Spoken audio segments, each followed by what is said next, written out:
ప్రభువైన యేసుక్రీస్తు నామములో చేరి వచ్చిన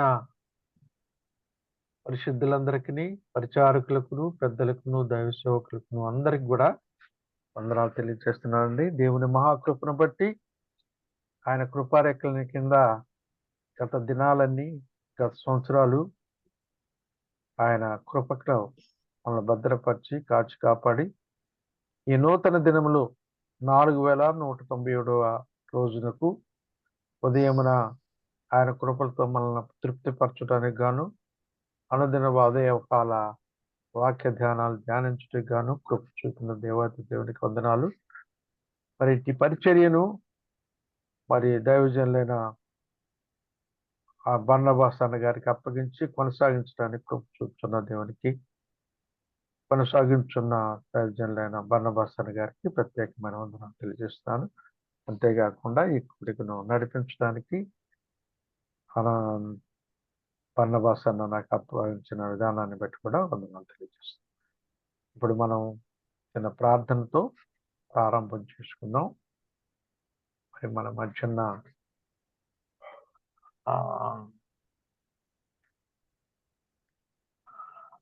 శివయ్య అన్న గారు ప్రార్థనలు నడిపిస్తారు. వందనాలు వినపడుతుందా? వినపడుతున్నా. శుద్ధుడైన మా తండ్రి, స్తోత్రములనైనా జీవం కలిగిన వాడా, ప్రేమ నమ్మకం కలిగిన మా జీవితంలో మరొక దినము, మరొక తరుణ, మరొక సమయం, మరొక ఆవిష్యం ఇచ్చినందుకే వందనాలు తండ్రి. ఇలాగా దినదినము నాయన తండ్రి వాక్యం వినడానికి మీరు చేసిన మేళ్ళకై వందనాలు చెల్లిస్తున్నాను ప్రభువా. మాలో దిద్దుబాటు, గతింపు, హెచ్చరిక మీరు ఇచ్చినందుకే వందనాలైనా. ఎవరికి లేని భాగ్యం ఇచ్చారు స్వామి, నీకు వందనాలు చెల్లిస్తున్నా. కొన్ని ఏండ్లుగా ప్రభా జూను ద్వారాగా వాక్యము దినము ప్రభా నిదాసులు నిలబెట్టి అందిస్తున్న నిదానాన్ని బట్టి నీకు వందనాలు చెల్లిస్తున్నా ప్రభువా. ఎన్నో మేళ్ళు ఉన్నాయి, ఎన్నో సూచికరలు ఉన్నాయి, ఎన్నో ఉపకారాలు ఉన్నాయి. విని విడిచిపెట్టిపోకుండా ప్రభువా హృదయాలు కదిలించబడి తండ్రి నీకు వందనాలు, స్తుతులు, స్తోత్రములు నాయనా. ఈ సమయంలో నాయనా పాట వలన నాయనా నా తండ్రి ప్రార్థన వలన నిలబడి నీ దాసుడు వాక్యం అందిస్తున్న నీ దాసుడు పక్షాన మీరు తోడుంటారని నమ్ముతున్నాం తండ్రి. ఆయన నోటిని ఒక ఊరగా మీరు వాడుకోండి నాయన. గతింపు, దిద్దుబాటు, హెచ్చరిక మాలో వాక్యముతో ఖండించమని నాయన దర్శించుకున్నాయినా తండ్రి. లోపాలన్నీ దరిచేసుకొని నీ కృపతో మమ్మల్ని నింపమని, దయతో నింపి కనకరించమని ముందుని సమయం నీ పాదాల గొప్ప చెప్పుకుంటూ ప్రభైనే సునాములో ప్రార్థన చేసుకుంటున్నాము తండ్రి. ఆమేన్. చక్కగా ప్రార్థన చేసిన శివయ్య గారికి వందనాలు. ఇప్పుడు మన మధ్య ఉన్న పెరుమళ్ళ జయచంద్ర అన్న గారు హుబ్బిలి నుండి ఉన్నారు. పాట పాడి దేవుని మయపరచుకుంటారు. అలా వందనాలు అందరికి. వందనాలు. గాలించి చూడరా మేలైనది, నీలోన ఉన్నదా ప్రేమన్నది, నీలోన ఉన్నదా ప్రేమన్నది.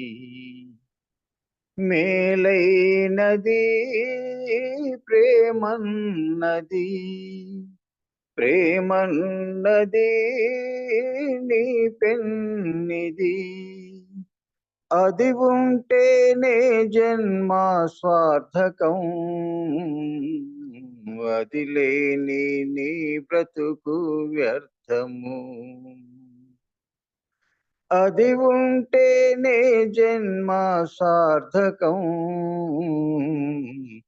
అది లేని నీ బ్రతుకు వ్యర్థము. గాలించి చూడరా మేలైనది, నీలోన ఉన్నదా ప్రేమన్నది, నీలోన ఉన్నదా ప్రేమన్నది. స్వస్థపరచు వరాలున్న ఏటికి, స్వస్థతయే నీకు లేదు నేటికి. స్వస్థపరచు వరాలున్న ఏటికి, స్వస్థతయే నీకు లేదు నేటికి. ప్రేమ లేని వరాలన్నీ సున్నా, క్షేమమేదిరా నీకు అన్నా. ప్రేమ లేని వరాలన్నీ సున్నా, క్షేమమేదిరా నీకు అన్నా. గాలించి చూడరా మేలైనది, నీలోన ఉన్నదా ప్రేమన్నది, నీలోన ఉన్నదా ప్రేమన్నది. కొండలు పెకలించు విశ్వాసివా, గుండెలు కరిగించు ప్రవాసివా. కొండలు పెకలించు విశ్వాసివా, గుండెలు కరిగించు ప్రవాసివా. ప్రేమ లేని విశ్వాసము శూన్యము, చివరి గతి మరు మృతి తథ్యము. ప్రేమ లేని విశ్వాసము శూన్యము, చివరి గతి మరు మృతి తథ్యము. గాలించి చూడరా మేలైనది, నీలోన ఉన్నదా ప్రేమన్నది, నీలోన ఉన్నదా ప్రేమన్నది. బీదలకు ఆస్తిని పంచినా, కాల్చుటకు శరీరమర్పించినా. బీదలకు ఆస్తిని పంచినా, కాల్చుటకు శరీరమర్పించినా. రేయి పగలు ఏడ్చుచు ప్రార్థించినా, రిక్తుడవే నీ శ్రమంత వ్యర్థము. రేయి పగలు ఏడ్చుచు ప్రార్థించినా, రిక్తుడవే నీ శ్రమంత వ్యర్థము. గాలించి చూడరా మేలైనది, నీలోన ఉన్నదా ప్రేమన్నది, నీలోన ఉన్నదా ప్రేమన్నది. మేలైనది ప్రేమన్నది, ప్రేమన్నది నీ పెన్నిది. అది ఉంటేనే జన్మ స్వార్థకం, అది లేని నీ బ్రతుకు వ్యర్థము. అది ఉంటేనే జన్మ స్వార్థకం. అది లేని నీ బ్రతుకు వ్యర్థము.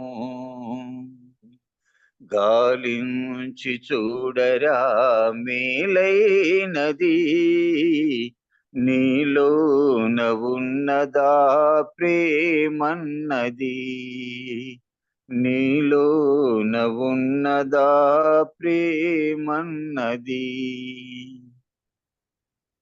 అన్న వందనాలన్నా. చాలా వందనాలన్నా. చక్కగా పాట పాడి దేవుని మయంపరిచిన జయచంద్రన్ గారికి వందనాలు తెలియజేస్తున్నాను.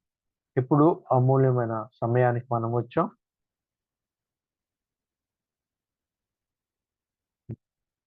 ఉన్నారు ట్రేడ్ చేయడానికి రాజేష్ బామన్ గారు హైదరాబాద్ నుంచి ఉన్నారు.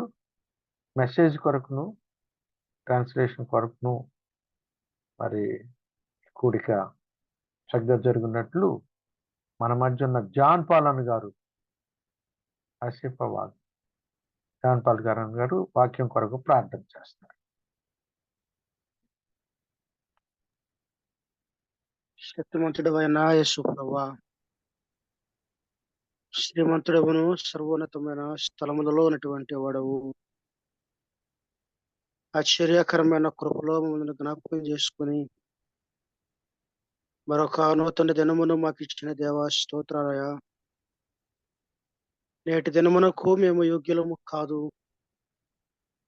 అయినను నీ వాత్సల్యతను బట్టి మా పట్ల వెనుకను నిర్మూలము కానియక నువ్వు కొనసాగింప చేస్తున్న విధానములకు జ్ఞాపకం చేసుకుంటున్నాం. మరి ప్రత్యేకించి తండ్రి, నేటి వరకు ఈ మార్నింగ్ కాన్ఫరెన్స్ ఆయన ప్రారంభించినటువంటి దినము నుండి నేటి వరకు నువ్వు కొనసాగింప చేస్తున్నటువంటి ఆశ్చర్యకరమైన రీతి నీకు స్తోత్రాలు నాయన. దీని వెనక ఉన్నటువంటి ప్రతి ప్రయాసం నీకు తెలుసు కదా, జ్ఞాపకం చేసుకునండి. మరొక నూతన దినములో ప్రభా ఉదయకాలం మీ వాక్యము కొరకు మీ సన్నిధిలో మీ సహాయం కొరకు ప్రార్థిస్తున్నాము నాన్న. దాస్తులు ప్రభా పక్షముగా నిలబడుతూ ఉండగా ఈ వర్తమానం అందిస్తున్నటువంటి వారిని తండ్రి, తెలుగులో తర్జుమా చేస్తున్నటువంటి సహోదరునితోనూ విశేషమైనటువంటి కృపా తోడుగా ఉంచండి.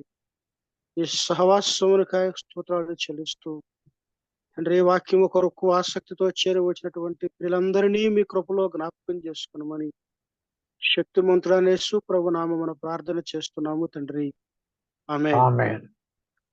చాలా వందనాలన్న. ప్రార్థన చేసిన జాన్ పాలన్ గారికి వందనాలు. ఇప్పుడు ప్రాముఖ్యమైన సమయానికి మనం వచ్చాం. మరి మన మధ్యన జోసి పేటర్ అన్న గారు ఇంగ్లీష్లో మాట్లాడుతుండగా రాజేష్ బాబన్ గారు చక్కగా అనువాదం చేయనున్నారు. వారి కొరకు ప్రార్థన పూర్వకంగా మనం వాక్యం విందాం. ఈ వాక్యము 6 గంటల వరకు వారు నడిపిస్తారని మనం చేస్తూ వారికి సమయాన్ని అప్పగిస్తున్నాం. ఓవర్ టు జోసి పేటర్ అన్న, రాజేష్ అన్న. అందరికి వందనాలండి.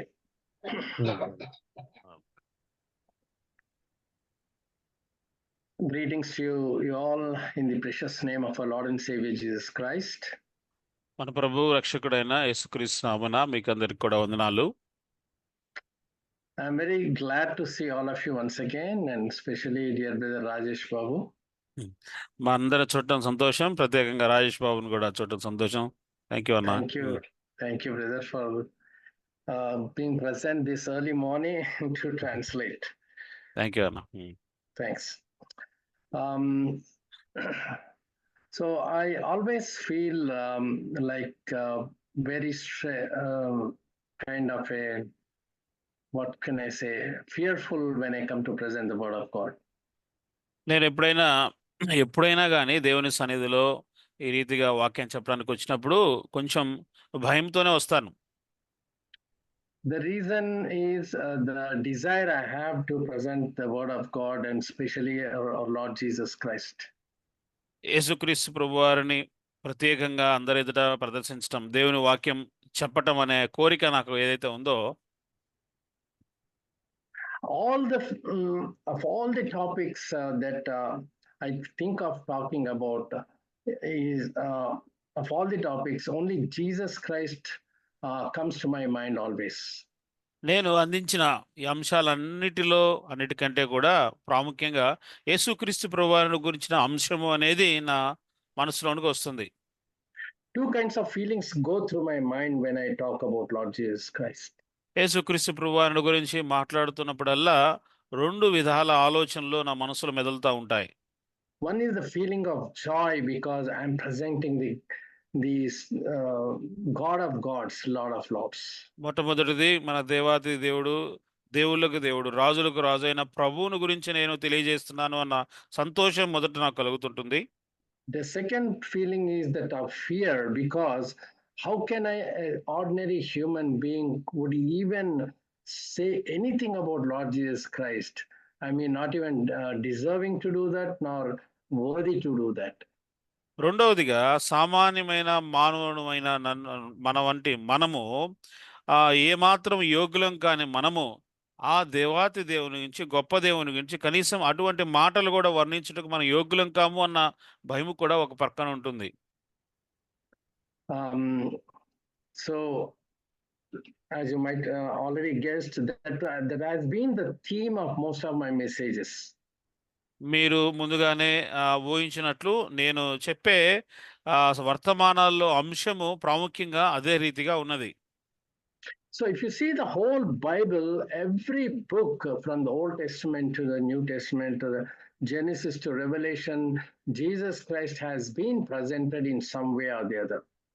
బైబిల్ గ్రంథంలో ఆదికాండం మొదలుకొని ప్రకటన గ్రంథం వరకు ప్రతి ఒక్క గ్రంథంలో కూడా ఏదో ఒక విధానంలో యేసుక్రీస్తు ప్రభువారు ప్రత్యక్షపరచబడినారు. And today we are going to start off a new book because the central theme in that is all about Lord Jesus Christ himself. ఈ దినము మనము ఒక నూతన గ్రంథాన్ని ఆరంభించబోతున్నాము. కారణం ఏమిటంటే ఆ గ్రంథానికి మూలము, కేంద్రము ప్రభువైన యేసుక్రీస్తు ప్రభువారే. We'll go through some introduction of that book. ఆ గ్రంథముల గురించిన కొంత ఉపోద్ఘాతాన్ని మనం చూద్దాము. Which was written around 68 to 69 AD. అది క్రీస్తు శకము 68-69 సంవత్సరాల్లో రాయబడిన ఆ యొక్క గ్రంథము. Superiority of Jesus Christ. యేసుక్రీస్తు ప్రభువారి యొక్క మహోన్నతత్వము. And you must have guessed by now what that book is all about. ఆ గ్రంథము లేకపోతే ఆ పుస్తకం ఏంటో ఇప్పటికే మీరందరూ కూడా ఊహించి ఉంటారు. It's a book of Hebrews. హెబ్రీయులు రాసిన పత్రిక. If you see with brief introduction, when was this written? If you see, the writer actually said that he and those to whom he wrote had come to faith in Jesus Christ through the preaching of others who had heard Jesus. Like what he says is, this is Hebrew chapter 2 verses 3 to 4. You can read it in Telugu, Hebrews 2, 3 to 4. హెబ్రీయులు రాసిన పత్రిక 2వ అధ్యాయం 3-4 వచనాలు మనం చదువుకుందాము. ఇంత గొప్ప రక్షణను మనము నిర్లక్ష్యము చేసిన ఎడల ఎలాగూ తప్పించుకుందాము? అట్టి రక్షణ ప్రభు బోధించుట చేత ఆరంభమై దేవుడు తన చిత్తానుసారముగా సూచక క్రియల చేతను, మహత్కార్యముల చేతను, నానా విధములైన అద్భుతముల చేతను, వివిధములైన పరిశుద్ధాత్మ వరములను అనుగ్రహించుట చేతను వారితో కూడా సాక్ష్యం ఇచ్చుచుండగా వినిన వారి చేత మనకు దృఢపరచబడెను. So we have come to know through the people who heard from others preaching, basically. ఇతరులు అవతల వారికి వారు బోధిస్తుండగా వినిన వారు అది మనకు దృఢపరుస్తూ ఉన్నారు. Now, some scholars believe that this has been written before AD 70. కొంతమంది పండితులు క్రీస్తు శకము 70కి ముందుగానే రాశారు అని అంటారు. Because the writer actually spoke and mentioned the sacrifices being offered at the time of writing. కారణం ఏంటంటే ఈ యొక్క పత్రికలో బలును గురించిన వివరాలు ఉన్నాయి. ఆ యొక్క పత్రిక రాసేటప్పుడు కనుక ఆ కాల వ్యవధి అని బహుశా వారు ఊహించి ఉంటున్నారు. Because as we know, Nero launched an empire-wide persecution in AD 60, and after that in 70 later the temple was destroyed. మనకందరు తెలిసినట్లుగా నీరో చక్రవర్తి 60వ శకంలో ఆ తర్వాత దేవాలయము అవన్నీ కూడా జరుగుతాయి. 70వ శకంకి వచ్చేసరికి దేవాలయం మొత్తం కూడా నాశనం చేయబడుతుంది కనుక ఈ మధ్య కాలంలోనే బహుశా రాసి ఉంటారు అని మనం ఊహించవచ్చు. So, because if it had been after the destruction of the temple, the author would have captured that. ఒకవేళ ఆ 70వ శకం తర్వాత బహుశా రాసి ఉన్నట్లయితే ఖచ్చితంగా ఆ యొక్క ఆ పట్టణం నాశనం గురించి కూడా బహుశా రాసి ఉండేవారేమో. Yeah, so basically, the commentators believe that it has been written around 68 to 69 AD. కాబట్టి ఇక్కడ వ్యాఖ్యాతలు రచించిన వారు బహుశా 68, 69 క్రీస్తు శకం ఆ సంవత్సరాలు రాసి ఉండవచ్చు అన్న ఆలోచన ఒకటి ఉన్నది. And who has written this, the book of Hebrews? ఈ హెబ్రీలు రాసిన పత్రిక గ్రంథకర్త ఎవరు? If you see, basically, it has not been revealed to us who has actually written it. వాస్తవంగా ఎవరు రాశారు అన్న విషయము అది పూర్తిగా బయలుపరచబడలేదు. As you see in many of the apostles, it starts with who wrote it. I, the apostle of Jesus Christ, like that it starts. చాలా పత్రికల్లో చూసినట్లయితే అపోజిటల్ నేను లేకపోతే వారి పేరుతో ఆ యొక్క పత్రిక మొదటి వచనాల్లోనే ప్రారంభమవుతూ ఉన్నాయి.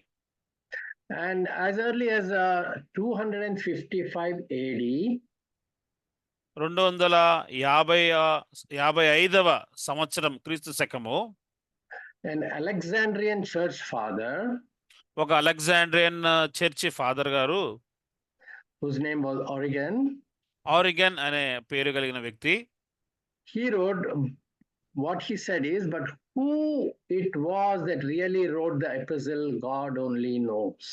ఆయన చెప్తున్న మాట ఏమిటంటే ఈ పత్రిక యొక్క గ్రంథకర్త లేకపోతే పత్రిక రాసినది ఎవరో కేవలము దేవుడు మాత్రమే ఎరుగును అని ఆయన వ్యాఖ్యానించాడు.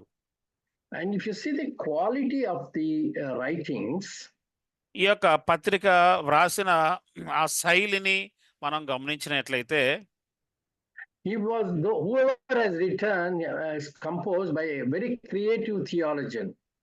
ఈ వ్రాసిన శైలి కూడా గమనిస్తే ఎంతో క్రియాత్మకంగా ఉంది. ఆ మంచి వేదాంతంతో కూడిన క్రియాశైలి దీంట్లో మనకు కనిపిస్తుంది. He was very well trained in the exposition of Greek scriptures.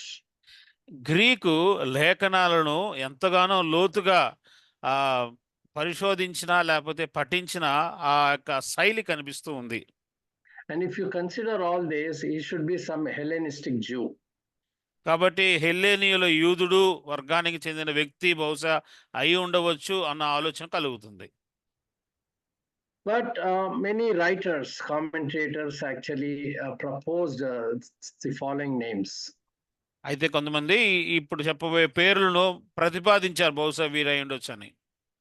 One is Paul, పౌలు అయి ఉండవచ్చు అనే వారు ప్రతిపాదన, Apollos, లేకపోతే అపోలో అయి ఉండొచ్చు అనే వారు ఆలోచన, Barnabas, బర్నబాస్ కూడా అయి ఉండొచ్చు పత్రిక ఆలోచన, లూకా అయి ఉండొచ్చు లూకా, Peter, పేతురు గారు, Jude, Stephen, యూదా లేక స్టెఫెను, Silas and Epaphras, ఇక్కడ లేకపోతే సైలస్, ఎపఫ్రా, శీలా, Philip the evangelist, Priscilla and Mary. సువార్తడుగా అయిన ఫిలిప్పు లేకపోతే ప్రిసిల్లా, మరియా బహుశా వీరు కావచ్చు. And of course, later on we understand that it is not most of these, if you go through this in details. తర్వాత మీరు చదివినట్లయితే బహుశా వారందరూ కాకపోయి ఉండవచ్చు అని కూడా మీకు అర్థమవుతుంది. I think the best way to understand this is we don't know. When we go to heaven, we'll know who the కనుక వాస్తవంగా అసలు ఎవరు అనేది మనకు తెలియదు. కేవలం పరలోకం వెళ్తేనే ఎవరు ఈ పత్రిక గ్రంథకర్త అన్న విషయం మనకు బయలుపరచబడుతుంది. And recipients, if you see for whom was it written, ఈ పత్రిక ఎవరి కొరకు రాశారు? if you see many of the other epistles, it is very clearly written like this is to such and such a, like Thessalonians or Corinthians, and it's very well mentioned very clearly to whom it was written. But here we don't know the recipients. ఎవరికి ఈ పత్రిక సంబోధిస్తూ రాశారు, ఎవరిని ప్రస్తావిస్తూ రాశారు అన్న విషయాలు వేరే పత్రికలు చదివినప్పుడు తెస్సలోని రాసిన కావచ్చు, లేకపోతే కొరింథీ, లేకపోతే ఎఫెసీ అన్న ప్రస్తావన ఉంది. కానీ ఇక్కడైతే ఆ విషయం మనం గమనించట్లేదు. but it is written the epistle to the Hebrews, ఇక్కడ హెబ్రీలకు రాసిన పత్రిక అనేది మనం చదువుతున్నాం. which means they must be Jewish Christians. బహుశా వీరు యూదులైన క్రైస్తవులు అయి ఉండవచ్చును. Again, because the emphasis in this book is the superior priesthood of Jesus Christ, so it must be that. ఇక్కడ యేసుక్రీస్తు ప్రభువారి యొక్క ఆయన మహోన్నత్వాన్ని లేదా ఉన్నతత్వాన్ని, శ్రేష్టతను గురించి చెప్పబడుతుంది అనేది విషయాన్ని మనకు అర్థమవుతుంది. And the brand of Judaism, I mean, the Jews would be like mostly Hellenistic Jews. ఇక్కడ యూదులైన వారు ఏ తెగకు చెందిన వారంటే హెల్లేనీయుల వర్గానికి చెందిన యూదులై ఉండవచ్చు. Also, if you see into the book, we see the reference to the generosity of the readers and they're helping other believers. ఈ పత్రికలో ఇంకొక మాట మనం ఏం చూస్తామంటే, ఇక్కడున్న పత్రికలో ఉన్న జనులు లేకపోతే జనులు వారి ఉదారత అంటే ఇతరులకు సహాయం చేసే ఆ యొక్క లక్షణాన్ని కూడా మనం అక్కడ గమనించవచ్చు. That is in Hebrews 6:10. అది మనం 6వ అధ్యాయం 10వ వచనంలో చదువుతాము. I mean, we don't want to go and read every verse here. There could be multiple verses here, so I'm just skipping. అన్ని కూడా మనం చదువుకోవట్లేదు, కానీ చాలా వచనాలు ఉన్నాయి, మనం దాటిపోతున్నాం. And this suggests that the original audience did not live in Palestine. ఈ విషయాలను బట్టి ఎవరికైతే రాశారో వారు పాలస్తీనాలో నివసించుట లేదు అన్న విషయం అయితే మనకు అర్థమైపోతుంది. The reason is the Palestinian churches had a reputation for needing material assistance rather than for giving it to other Christians. They are mostly receiving. పాలస్తీనాలో ఉన్న క్రైస్తవులు వారు ఎప్పుడు కూడా పుచ్చుకునే ఆ యొక్క స్థితిలోనే ఉన్నారు. వారికి భౌతికపరమైన అవసరతలు ఎన్నో ఉన్నాయి పాలస్తీనాలో ఉన్న చర్చిలో ఉన్నవారు. So probably therefore they were Jews of the diaspora. Diaspora అనే ప్రాంతానికి చెందిన యూదులు బహుశా అయి ఉండవచ్చు అని మనం ఇక్కడ అర్థం చేసుకోవచ్చు. Yeah, those who left Jerusalem and spread out. అంటే ఎవరైతే యెరూషలేమును విడిచిపెట్టి లేక చెదరిపోయి లేకపోతే విడిచిపెట్టి వెళ్ళారో బహుశా వారికి రాసి ఉండవచ్చు బహుశా. So whatever be it, this we need to, all the lessons that have been written here, we need to apply to ourselves. ఏదేమైనప్పటికీ ఇక్కడ చెప్పబడుతున్న ప్రస్తావించబడుతున్న పాఠములు అన్నిటినీ కూడా మనకందరికీ మనం అన్వయించుకొనవలెను. So the genre of this Hebrews text, which is in Telugu, Kala, I think Prakriya, you can say. కళాక్రియ అని మనం దాన్ని సంబోధించుకోవచ్చు ఈ పత్రికను గురించి. I mean the genre of the, I mean writing, the style of writing, you know, that is called Kala Prakriya in Telugu. శైలి, రాసిన విధానము, దాని శైలి, దాని కళా ప్రక్రియ ఎట్లా ఉంది చూస్తే అనంటే, it's more of a sermon actually written rather than, you know, like an epistle. పత్రికగా అనే దానికంటే కూడా ఒక వర్తమానంగా ఉంది ఇదంతా కూడా, ఈ యొక్క పత్రిక అంతా కూడా. And it's like a sermon put in a writing basically. చెప్పబడుతున్న లేకపోతే వాక్యం ప్రకటిస్తున్నప్పుడు లేకపోతే ఒక వర్తమానం చెప్తున్నప్పుడు అది విని అది రాసినట్లు మనకు అర్థమవుతుంది ఈ పత్రిక అంతా కూడా. And there is two things that the Hebrew writer starts doing. First, he does exposition. రెండు విషయాలు చేస్తున్నాడు.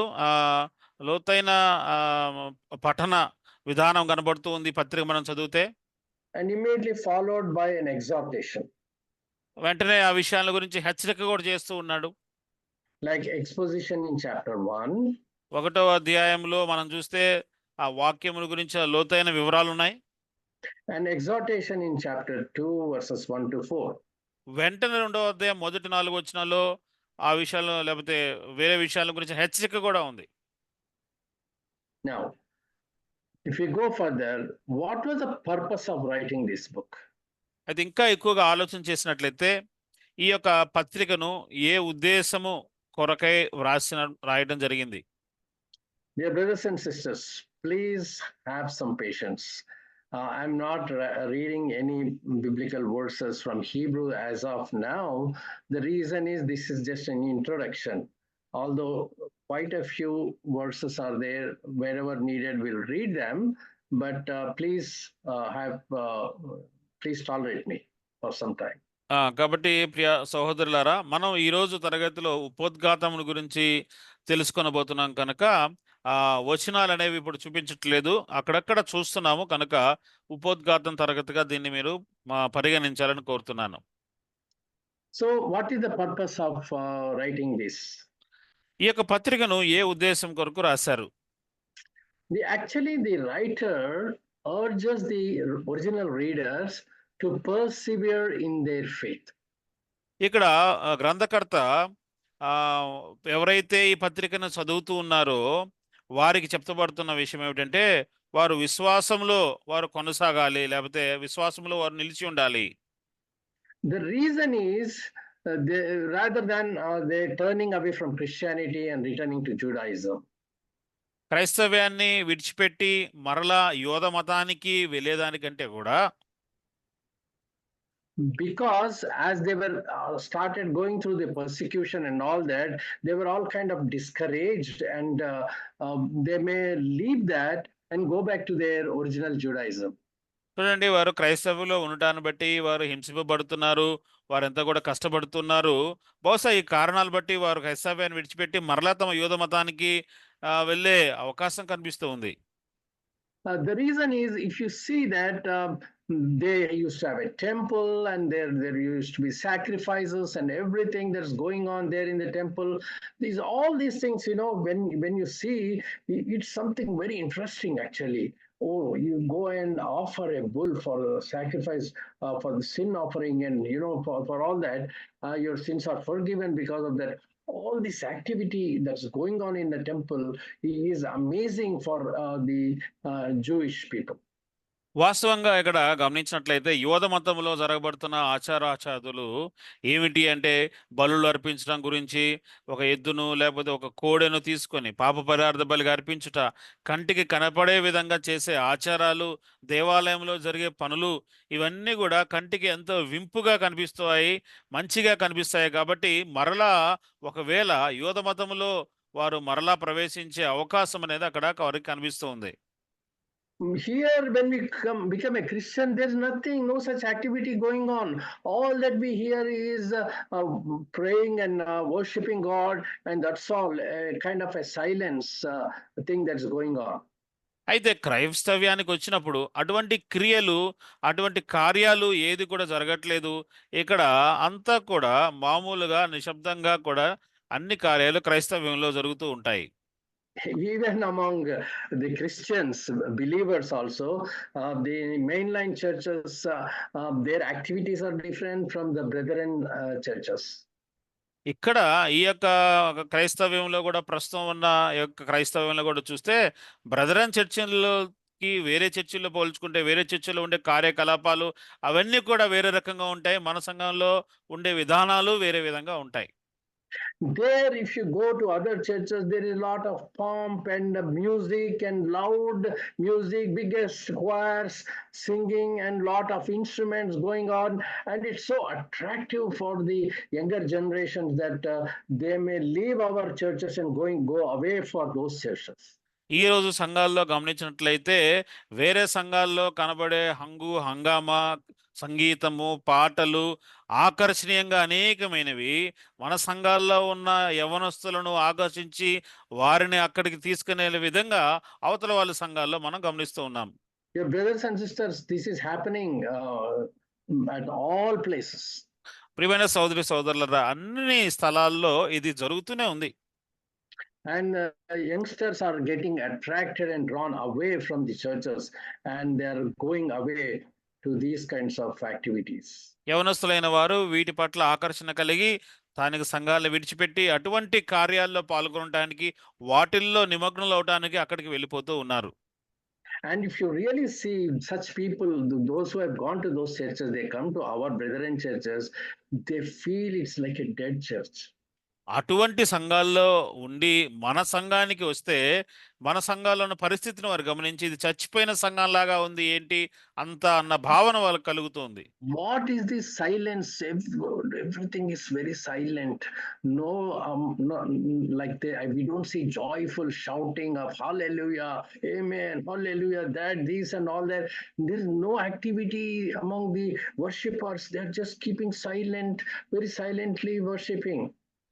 వారు ఇక్కడికి వచ్చి చూస్తే ఇక్కడ ఏంది అసలు ఏం మాట్లాడట్లేదు, మొత్తం నిశ్శబ్దంగా ఉంది ఏంటి, ఏమి మాట పలుకు లేదు, హల్లెలూయా అనట్లేదు, దేవుని ఆరాధించట్లో ఆనందం లేదు, సంతోషం లేదు, కేకలేయట్లేదు, మాటలు మాట్లాడట్లేదు. ఇన్న ఆలోచన వారు వచ్చి చూసే వారికి కలుగుతూ ఉంటుంది. Of course, even among our brethren assemblies, we have wonderful singing as the whole church, not choir basically, but the whole church, they clap and they very rejoice, very joyfully they sing.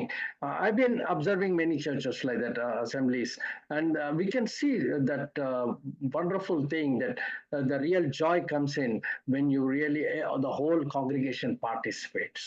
మన యొక్క స్థానిక సంఘాల్లో కూడా సంఘంగా మనం అందరం కూడా కూడి చప్పట్లతో ఏకస్వరంతో పాటలు పాడుతూ సంతోషంగా కొయిర్ అనేది కాకుండా అందరం సంఘంగా కూడి చక్కగా ఇవన్నీ పాటలు పాడుతూ ఉంటాం. అది కూడా నేను చాలా సంఘాల్లో చూశాను. అది ఏదో కూడా ఎంతో సంతోషం. Anyhow, we let us go. The purpose here is that coming back to Hebrews, these Hellenists, the Jews who became Christians. They were not only not seeing all these activities, but they are already going through some persecution, and so they could get discouraged and they may go away.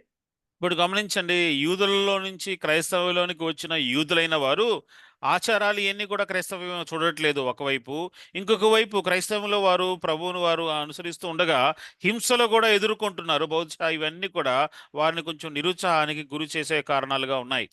And that's the reason the writer presents 5 warning passages. ఆ కారణాన్ని బట్టే ఇక్కడ గ్రంథకర్త 5 హెచ్చరికలతో కూడిన భాగాలు ఇక్కడ చెప్తూ ఉన్నాడు. And the 5 encouragements. 5 ప్రోత్సాహక విషయాలు కూడా వారికి తెలియజేస్తున్నాడు. Some warnings passages and encouraging passages.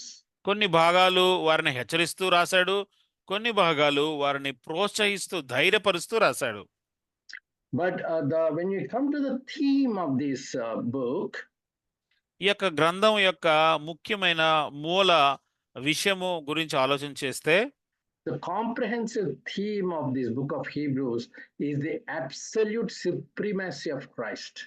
ఈ గ్రంథము మొత్తం కూడా ఉమ్మడిగా సమిష్టిగా మనం దీని యొక్క మూలము ఏమిటి గ్రంథానికంటే క్రీస్తు యొక్క శ్రేష్టత అని మనం చెప్పొచ్చు. Supremacy which allows no challenge.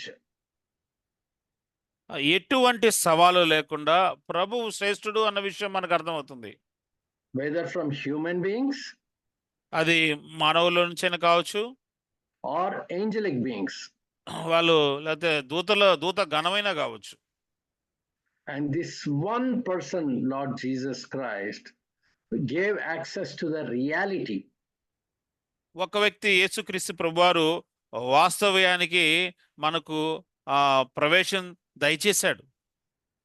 And this appeals to the Greeks actually. ఇది గ్రీకులకు తెలియజేస్తూ ఉన్నారు ఈ విషయాలన్నీ కూడా. And he gave access to God. దేవుని దగ్గరకు వెళ్ళే ఆ మార్గాన్ని సారాలం చేశాడు. And so actually Jews want that. They want an access to God. యూదులైన వారు దేవుని చెంతకు వారు వెళ్ళే మార్గం వారికి కావాలి. Because it's not that easy to even go to the holy of holy places. You know that. కారణం ఏంటంటే యూదులైన వారు అతి పరిశుద్ధ స్థలానికి వెళ్ళే అవకాశము వారికి లేదు. Only the high priest used to go once in a year, right? కేవలం సంవత్సరం ఒకసారి ప్రధాన యాజకుడికి మాత్రమే వెళ్ళే అవకాశం వారికి ఇవ్వబడింది. And when the Lord Jesus Christ died for us on the cross of Calvary, ఎప్పుడైతే యేసుక్రీస్తు ప్రభువారు మన కోసము కల్వరి శిలువలో ప్రాణం పెట్టడం జరిగిందో, the veil of the temple torn, దేవాలయపు తెర చినిగింది. and we got the access to the holy of the holy places. మనకు అతి పరిశుద్ధ స్థలంలోనికి ప్రవేశించే ఆ భాగ్యం మనకు దొరికింది. through our Lord Jesus Christ.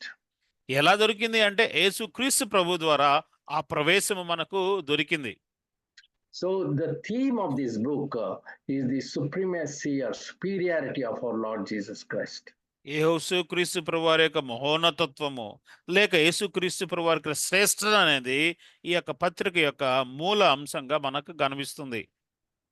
And the style of the writings are ఈ యొక్క వచనాలు ఈ యొక్క పత్రిక రాసిన విధానం మనం గమనించినట్లయితే there is a literary device called inclusio, which means written something in the beginning and the end. It would be the same thing.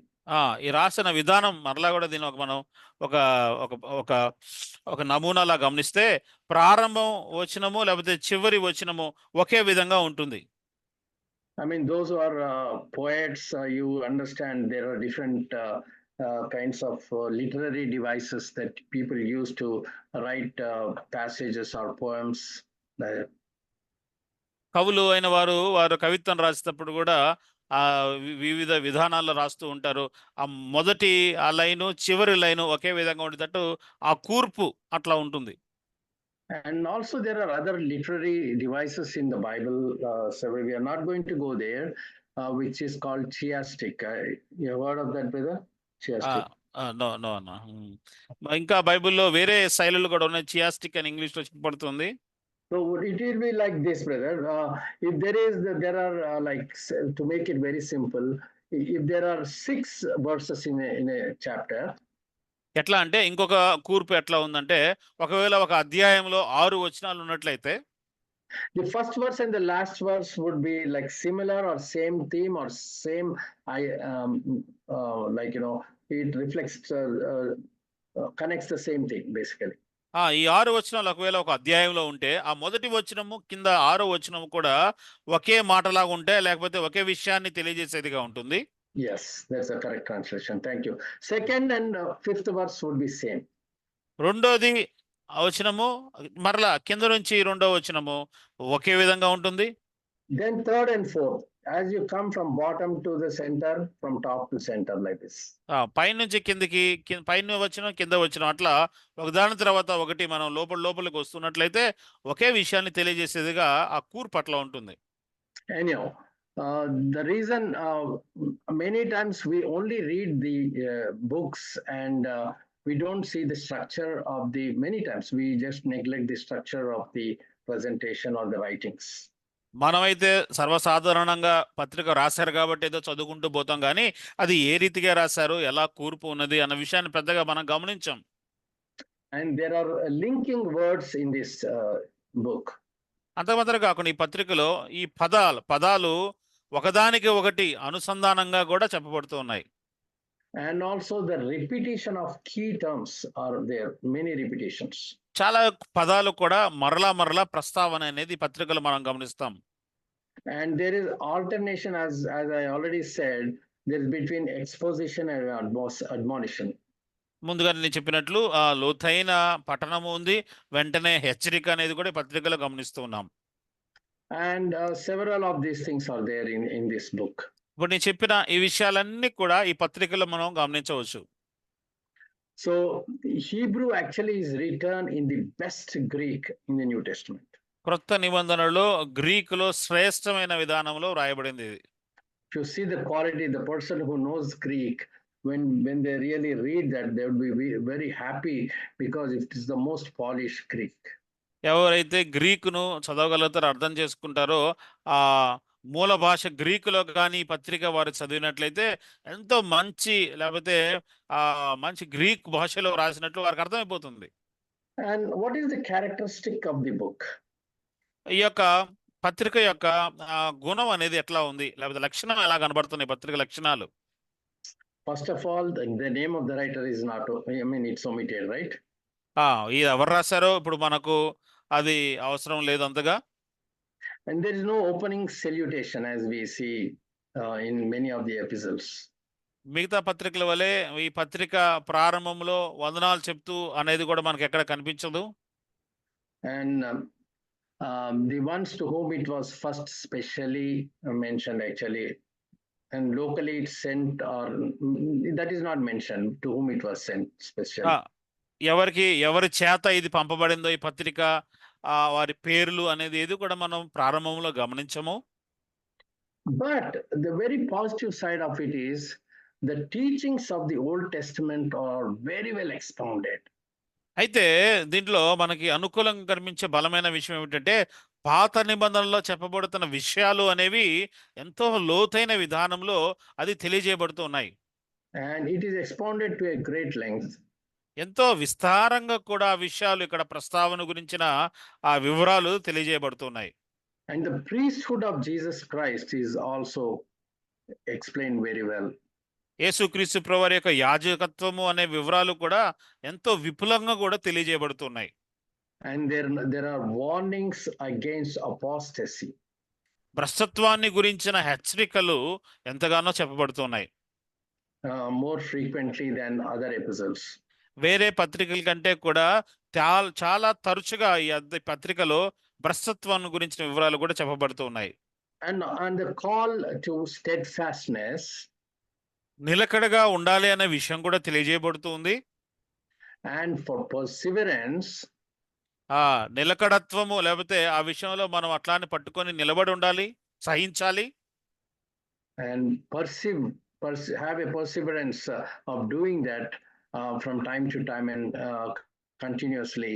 And this is mentioned multiple times here. మనము చేపట్టినది సహనముతో కొనసాగించాలి అని పలు సందర్భాల్లో ఈ పత్రికల్లో ప్రస్తావించబడింది.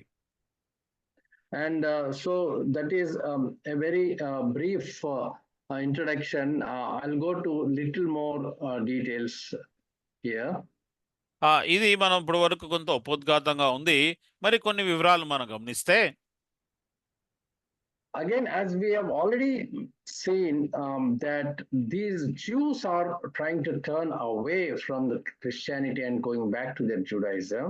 కనుక ఇప్పటి వరకు మనం చూసుకున్నట్లు యూదులైన వారు, లేకపోతే క్రైస్తవ్యంలో ఉన్న యూదులైన వారు మరలా క్రైస్తవ్యాన్ని విడిచిపెట్టి యూద మతానికి వెళ్ళడానికి ప్రయత్నిస్తున్న సందర్భంలో, So we can say that the title could be like No Turning Back. దీని ఇంకొక పేరు కూడా పెట్టుకోవచ్చు. ఈ పత్రిక నేను వెనుదిరగను అని, ఇక వెనుదిరిగే అవకాశమే లేదు అని చెప్పి రాసుకోవాలి. Also, the summary of the book, we can put it this way. ఈ యొక్క పత్రిక అంతా కూడా సంక్షిప్తంగా కూడా మనం ఇట్లా చెప్పుకోవచ్చు. We only realize our full eternal reward as believers విశ్వాసులంగా మన యొక్క నిత్య బహుమానం అనేది మనం ఎప్పుడు గమనిస్తాము అని అంటే, if only we appreciate the greatness of Jesus Christ, యేసుక్రీస్తు ప్రభువారి యొక్క గొప్పదనాన్ని మనము గమనించి మెచ్చుకుంటేనే ఆ యొక్క బహుమానం ఎలాంటిదో మనం అర్థం చేసుకోగలము. and continue to trust God, అదే రీతిగా తండ్రి లేక దేవుని యందు మనం నమ్మిక అనేది మనం కొనసాగిస్తూ ఉండాలి, rather than turning away from him in this life. ఈ లోకంలో ప్రభువుని విడిచిపెట్టకుండా ప్రభు ఎందే నమ్మిక ఉంచినట్లయితే ఆయన అనుగ్రహించే నిత్యమైన బహుమానం ఏందో మనం అర్థం చేసుకోవచ్చు. The Lord Jesus Christ has been projected here, the superiority of our Lord Jesus Christ. And so we need to just not be saved believers, but really we need to trust him and keep on believing him and live a life as if we totally trust in him.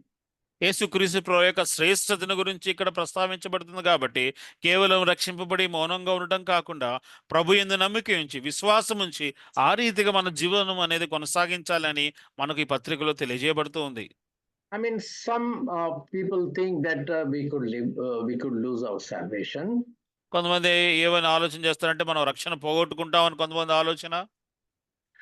In fact, I might have mentioned in the past that even the great, so-called great, I will not call them great, have left faith.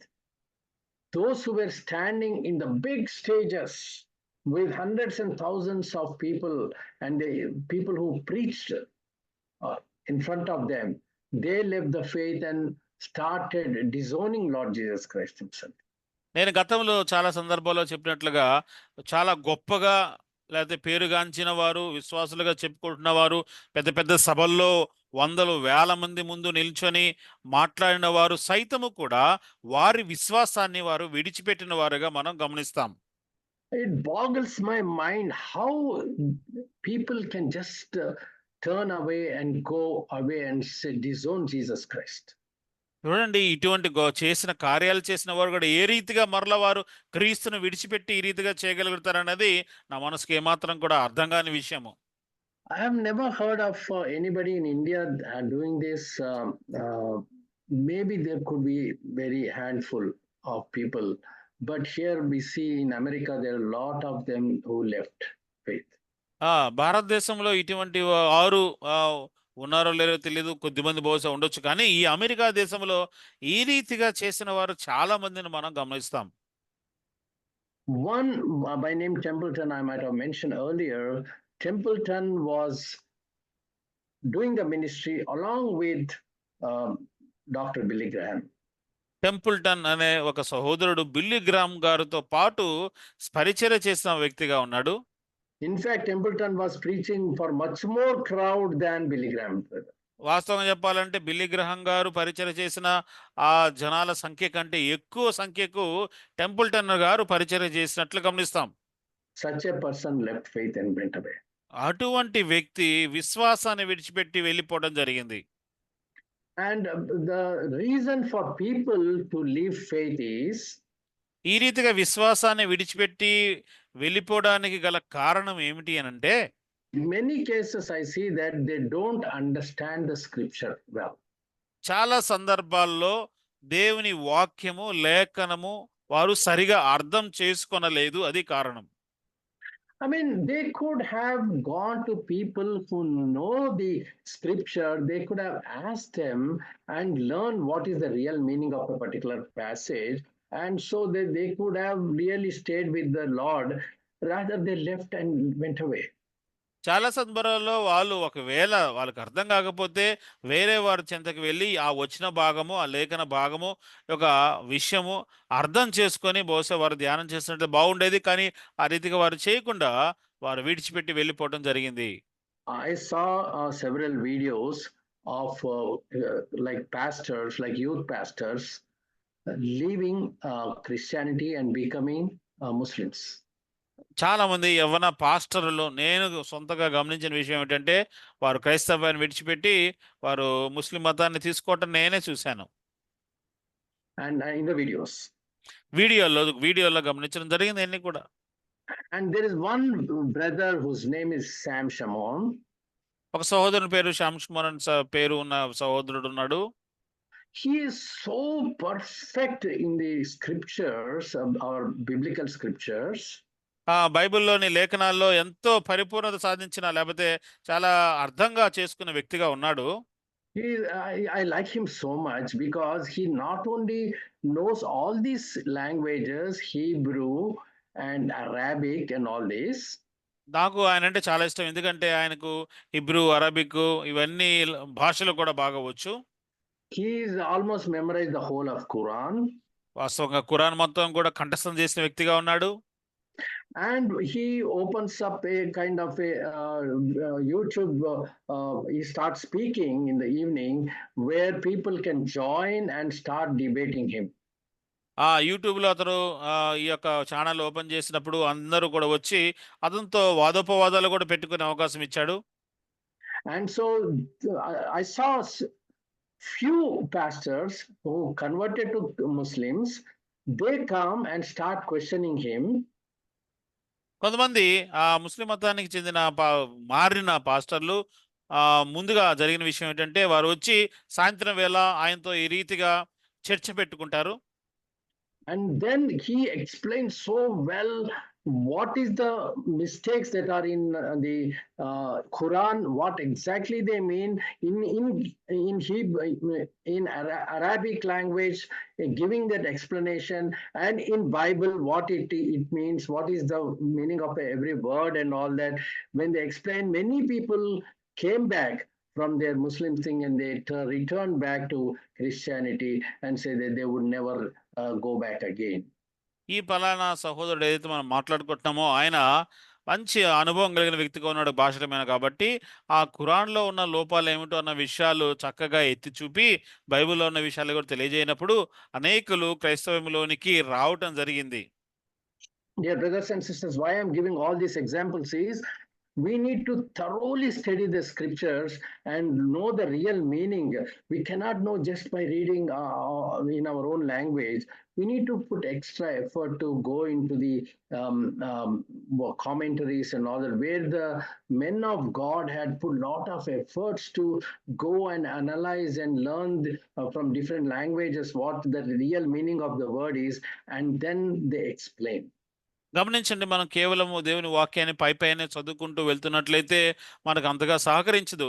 దేవుని వాక్యంలో చెప్పబడుతున్న వచ్చిన భాగాలన్నిటినీ, అక్కడ వినియోగించిన పదాలు, లోతైన అవగాహన, లేకపోతే దాన్ని వ్యాఖ్యానము, లేకపోతే ఇతర గ్రంథకర్తలు, వ్యాఖ్యానకర్తలు వారు రాసిన విషయాలు కూడా పరిగణలోకి తీసుకొని చదువుకోవటం వల్ల ఈ రీతిగా మన లోతైన అనుభవ జ్ఞానాన్ని దేవుని వాక్యంలో మనము పెంపొందించుకొనవచ్చు. We need to really put lot of effort to really understand the word of God. Yes, when we sit in the presence of the Lord, when we pray, many times the Lord himself reveals the meaning of a particular passage. మనము దేవుని వాక్యాన్ని అర్థం చేసుకోవటంలో కొంచెం పరిశ్రమ చేయాలి. ఖచ్చితంగా దేవుని సన్నిధిలో దేవుని వాక్యాన్ని అర్థం చేసుకోవడానికి మోకాళ్ళ మీదకి వచ్చి ప్రార్థన చేసినప్పుడు దేవుడు తప్పనిసరిగా ఆలోచన దయచేస్తాడు. దాంతోపాటు ఇవి కూడా మనకి ఎంతగానో సహకరిస్తాయి. Because men of God put hours, years and decades of service to understand the scripture by learning the languages in the original scripture, how it is written, what is the meaning, what is the context in which it was spoken, and for what cultural relevance this was written. That's how they understand the real meaning. చూడండి, గ్రంథకర్తలైన వారు, వ్యాఖ్యానకర్తలైన వారు, Bible పండితులైన వారు మూల భాషను చక్కగా అర్థం చేసుకొని, అవగాహన చేసుకొని, అక్కడ చెప్పబడుతున్న వచనాల్లో ఏ సందర్భంలో వచనాన్ని వాడారు, ఆ పదాన్ని వాడారు, ఏ సంస్కృతిలో వాడారు, ఏ సందర్భంలో వాడారు అన్న విషయాలు అవగాహన చేసుకొని పూర్తిగా రాయటం జరిగింది. కాబట్టి మనం కూడా కొంత పరిశ్రమ చేసి ఈ లోతైన అనుభవ జ్ఞానాన్ని దేవుని వాక్యంలో మనం పెంపొందించుకోవాలి. We should always put effort to go and ask others who are more well-versed in the scriptures to know the real meaning of any passage about which we have any doubts. ఒకవేళ మనం చదువుతున్న వాక్య భాగంలో మనకి ఏదైతే అనుమానం ఉన్న ఎడల ఆ భాగాన్ని గురించిన విషయ పరిజ్ఞానాన్ని మనకు అర్థం కాకపోతే తెలిసిన వారి చెంతకు వెళ్ళి ఆ వచ్చిన భాగాన్ని పూర్తిగా అవగాహన అనేది తెచ్చుకోవడం చాలా మంచిది. I know I'm running out of time. I think I'm left with another 2 minutes probably. I'll try to close in 2 minutes. ఇంకా 2 నిమిషాలు నేను ముగిస్తాను. But in this book, we see that Jesus Christ is the greatest revelation that God has given to mankind. మానవాళికి దేవుడు అనుగ్రహించిన గొప్ప ప్రత్యక్షత ఇక్కడ యేసుక్రీస్తు ప్రభువారు అని మనకు అర్థమైపోతుంది. We know that God has revealed himself through various means in the past. గతంలో దేవుడు నానా విధాలుగా తనను తాను బయలుపరుచుకున్నాడు. And so now, can you read a few verses from the Hebrew chapter 1, brother? హెబ్రీయులకు రాసిన పత్రిక 1వ అధ్యాయంలో మొదటి కొన్ని వచనాలు చదువుకుందాం. పూర్వకాలమందు నానా సమయములలోను నానా విధములుగాను ప్రవక్తల ద్వారా మన పితరులతో మాట్లాడిన దేవుడు ఈ దినముల అంతమందు కుమారుని ద్వారా మనతో మాట్లాడెను. ఆయన కుమారుని సమస్తమునకును వారసునిగా నియమించెను. ఆయన ద్వారా ప్రపంచములను నిర్మించెను. Thank you. That's enough. So we see that Jesus Christ is the greatest revelation that God has given to mankind. మానవాళికి దేవుడు అనుగ్రహించిన గొప్ప ప్రత్యక్షత యేసుక్రీస్తు ప్రభువారు అన్న స్పష్టత మనకు వస్తుంది. And we are going to see a little more, God willing, we'll continue this introduction in the next session also, but we'll go into little more details about the overall theme of the book and how the Lord Jesus Christ is superior to everything. మరుసటి తరగతిలో మరికొంత ఉపోద్ఘాతం చూసి ఇంకా యేసుక్రీస్తు ప్రభువారు అన్నిటికంటే ఏ రీతిగా ఆయన శ్రేష్ఠుడు, మహోన్నతుడు అన్న విషయాలు మనము ఇంకొక తరగతిలో మనం గమనిద్దాం. And Jesus Christ is the final revelation from Lord God. దేవుడు అయిన యెహోవా లేకపోతే తండ్రి అయిన దేవుడు అనుగ్రహించిన అంతిమ ప్రత్యక్షత యేసుక్రీస్తు ప్రభువారే. and he is the last and the greatest prophet. ఆయన అంతిమ గొప్ప ప్రవక్తగా కూడా ఉన్నారు. I mean, if you see the Muslims, they said the last prophet, latest revelation is Quran. వారు ముస్లింలు చెప్పుకున్న మాట ఏమంటే అంతిమంగా ఏదైతే ప్రత్యక్షత ప్రవక్త చెప్పబడుతుందో అది ఖురాన్ అని చెప్తారు. So that is totally wrong, because it was debunked many times in multiple ways by multiple believers. అది ఏమాత్రం కూడా సరైనది కాదు. అది విశ్వాసులు కూడా విషయాన్ని గుర్తెరుగుతూ ఉంటారు. And I'm stopping here, but thank you very much, brother, for that wonderful translation, and thank you all for patiently listening and paying attention, although this may not be a big sermon kind of thing. It's a kind of introduction. ఈరోజు మనం కేవలం ఉపోద్ఘాతం చెప్పుకున్నప్పటికీ ఎంతో ఉపయోగకరంగా ఉన్నది. అందరూ కూడా సహనంతో విన్నారు. అందుని బట్టి మీకు అందరికి కూడా ప్రత్యేకమైన వందనాలు చెల్లిస్తున్నాను. అందరికీ వందనాలండి. వందనాలమ్మా. చాలా వందనాలన్నా. ఉదయకాలంలో హెబ్రీయులకు రాసిన పత్రిక నుండి చక్కని మాటలు, అంటే ఇంట్రడక్షన్ ఆఫ్ హిబ్రూస్, ఉపోద్ఘాతాన్ని గురించి, ఆ యొక్క హెబ్రీ బుక్ రాసిన విధానంలో పర్పస్ను గురించి, ఉద్దేశం గురించి చక్కగా వివరించారు. అంతేకాకుండా హెబ్రీ పత్రికలో లక్షణాలు కూడా మనకి తెలియజేశారు. మరి అంత్య దినముల్లో నిజంగా ఆ యూదులు ఎలాగైతే వాక్యాన్ని అర్థం చేసుకోక విశ్వాసం నుండి తొలగిపోవటం, అలాగే ఈనాటి దినాల్లో కూడా వాక్యమును సరిగా అర్థం చేసుకోకపోతే క్రైస్తవ పాస్టర్లు కూడా ముస్లింగా మారటం, ఎంతోమంది అవకతవకలు పడుతున్నారు. ఈ అవకతవకలు లేకుండా ఉండటానికి గాను వాక్యము లోతైన అవగాహనతో చదివి వాక్య ప్రకారంగా జీవించితే అర్థం చేసుకుంటూ, అర్థం కాకపోతే సరైన వారితో, వాక్యం తెలిసిన వారితో సంప్రదించి ఆ డౌట్లు తెలుసుకొని నేర్చుకొని ప్రభువులో కొనసాగటం, సహనంతో కొనసాగటం మంచిదని మనం నేర్చుకున్నాం. దేవుడు మరి దైవజనులైన జోసిపేట్ గారిని, అనువాదం చేసిన రాజేష్ బాబు గారిని దీవించి మరి విశేషంగా చక్కగా వాడుకోవాలని, నెక్స్ట్ క్లాసుల్లో ఇంకా మరి విశేషంగా ఈ సంగతులు తెలియజేస్తున్నాను కాబట్టి మన శ్రద్ధగా క్లాసులకు అటెండ్ అవుదాం. చాలా వందనాలన్నా. మీరెవరికి వాక్యం అందించిన మీకును, అనువాదం చేసిన రాజేష్ బాబన్ గారికి వందనాలు తెలియజేస్తాను. తర్వాత మొట్టమొదట డి శివయ్య గారు ప్రారంభం చేశారు. ఆ తర్వాత జయచంద్ర అన్న గారు చక్కని పాట పాడి దేవుని మహిమపరిచారు. మరి వాక్యం కొరకు జాలుపాలన్న గారు మరి చక్కగా ప్రారంభం చేశారు. తర్వాత మెసేజ్ అందించడానికి జోసిపేట్ అన్న గారు, అనువాదం చేయడానికి రాజేష్ బాబు గారు మరి చక్కగా అందించిన విధానాన్ని బట్టి వందనాలు. ఇప్పుడు మనం క్లోజింగ్ ప్రేయర్ చేసుకుందామన్నా.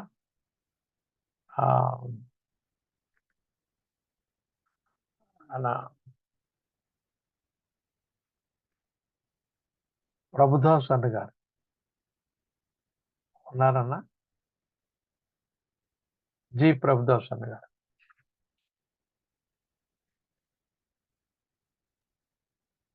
ప్రార్థన చేసుకుందాం.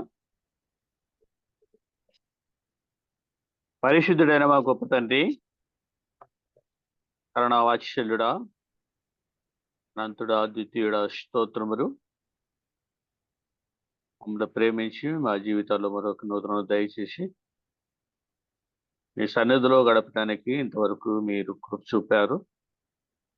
కనపరుస్తున్నాం, పూజించి హెచ్చిస్తున్నాం.